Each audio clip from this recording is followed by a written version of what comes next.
Pambansang loyalista, dito mo makikita. Pambansang loyalista, dito makikita ang totoong balita. 1, 2, 3. Pambansang loyalista, ito ang the best.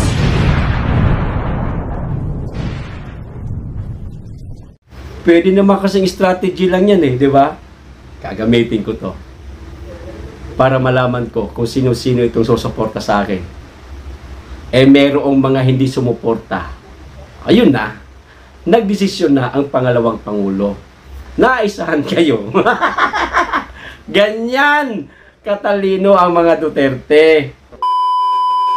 Mga ka-PL, hindi na po pinagpilitan ni VP Sara na makatanggap pa siya ng confidential fund na nagkakahalaga po ng 500 million pesos.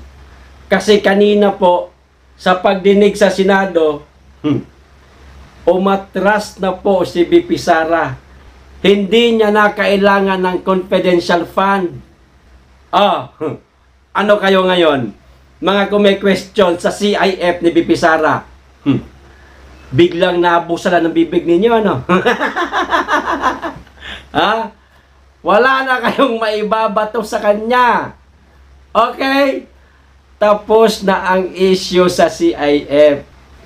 Pagkakataon naman namin ngayon na katukin araw-araw ang Kongreso para buksan nila ang libro. Ilabas ang itemized liquidation. Kami naman ngayon. Wala na kayong maibabato sa pangalawang Pangulo. Ito po ang video. Panoorin po natin mga ka-PL. Pero bago ko po simulan, makikisuyo naman po sa mga hindi pa nakasubscribe. Baka naman. At pakiclick na rin po ang notification bell para updated sa lahat ng upload. At huwag nyo rin pong kalimutan palike sa video. Maraming salamat. Makikisuyo lang. Kamusta yung mga vlogger na inaaraw-araw si VP Sara tungkol sa CIF niya? Nabusalan ang bibig nyo, no? Pero uunahan ko na kayo. Kasi sigurado ako maiko-content nyo. Sasabihin nyo, nagtampo si VP Sara.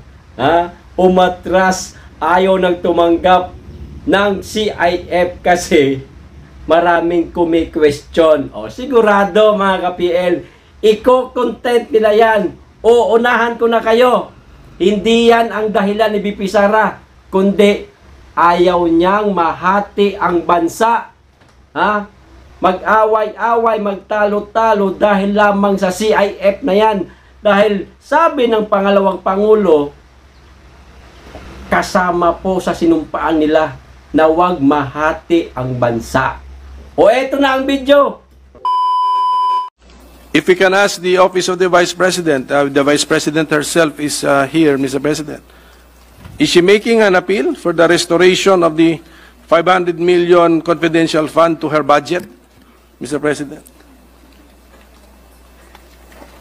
Your Honor, actually, we're in receipt of a statement from the Vice President we discussed earlier. And according to her, the OVP can only propose a budget to support the safe implementation of its PAPs, or programs, activities and programs, to alleviate poverty and promote the general welfare of each and every Filipino family.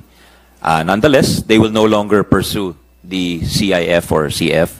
And the reason why is because it is seen to be divisive, and as the Vice President, she swore an oath to keep the country peaceful and strong. So just as I commended the Office of the Ombudsman, the Department of Migrant Workers, and the other agencies which willingly gave up their CIF or the CF or did not even ask for these funds, given this latest manifestation by the Vice President, I commend her, Mr. President, for now categorically stating to this House that it's not a deferral to our wisdom.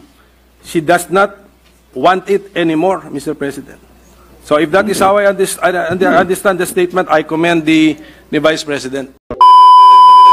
Ay maaari lamang magmungkahi ng kaukulan o karapat-dapat na budget para sa maayos na implementasyon ng mga proyekto laban sa kahirapan at mga programa na magtataguyod ng kapakanan ng bawat pamilyang Pilipino. Pero ganun pa man, hindi na po i-pursue, hindi na po itutuloy ng Office of Vice President ang original na mungkahi para sa confidential funds. Bakit? Dahil po nakikita natin na talagang may tendency magkawatak-watak o magiging divisive itong issue na ito at dahil dito ang naniniwala ang ating Vice Presidente na siya ay nanumpa na panatiliing mapayapa at matatag ang bansang Pilipinas. Kaya hindi na po niya i-pursue ang proposal for confidential funds. Yun lang po. Ayos na. Tapos na po ang issue sa CIF, mga ka-PL. Wala na po silang maibabato kay BP Sara.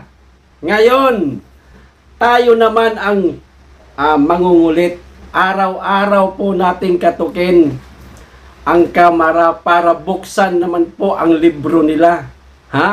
At gumawa ng itemized liquidation, hindi yung certification liquidation na buang na. Biglang nabusalan ang bibig ng mga vlogger na inaaraw-araw si BP Sara.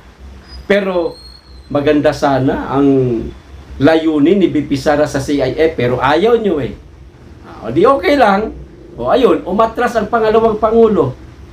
Ginamit niya po ang puso niya. Ayaw niyang magkakawatak-watak, umahati ang taong bayan. Dahil lang sa CIF, para matapos na. Okay, hayaan na natin yan. Hindi na tayo tatanggap ng CIF. Di ba? Ang galing. Pero, sa tingin ko lang naisahan sila.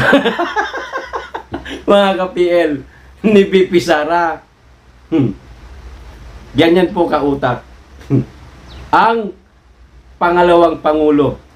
Maaaring ginamit niya lang ang CIF props kumbaga para malaman niya kung sino ang mga taong susuporta sa kanya. Kahit na ganun kalaki ang CIF na maaaring matanggap niya. Yun lang ang tingin ko Baka sakali po ginamit niya lang ang CIF para malaman niya po kung sino-sino itong mga tao na ito na susuportahan ako. Siguro may mga naririnig na sila na bumabaliktad na o hindi sumusuporta sa kanya. Okay, kuha ko na. Kilala ko na kayo. Alam ko na ang karakas nyo. Lumabas na ang kulay nyo. Ayun, biglang atras. Si BP, okay na. Atras na ako. Hindi ko na gagamitin itong usapin na to. Alam ko na, tumbok ko na sila. Umanda na lang. Sa susunod na halalan. At kilala na ni BP Sara kung sino-sino kayo.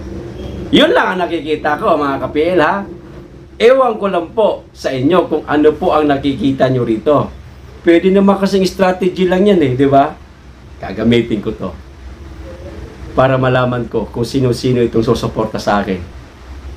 Merong mga hindi sumuporta. Ayun na. Nagdesisyon na ang pangalawang Pangulo. Naisahan kayo. Ganyan katalino ang mga Duterte. Hindi nyo alam paano maglaro ang mga Duterte. Politika ang pag-uusapan. Ay nako. Malayo ang iba dyan. Duterte, numero 1. Pagdating sa pakikipaglaro sa politika. Pero, tunay kung magserbisyo. Hindi plastic. Mapagmahal sa taong bayan. At higit sa lahat, syempre, mapagmahal sa bayan. Di ba? Ayos, naisahan sila ni BP Sara. Ano po sa palagay ninyo? Paki-comment. Hanggang dito lang po. Maraming salamat sa inyong lahat. Mag-iingat kayo lagi. Be blessed.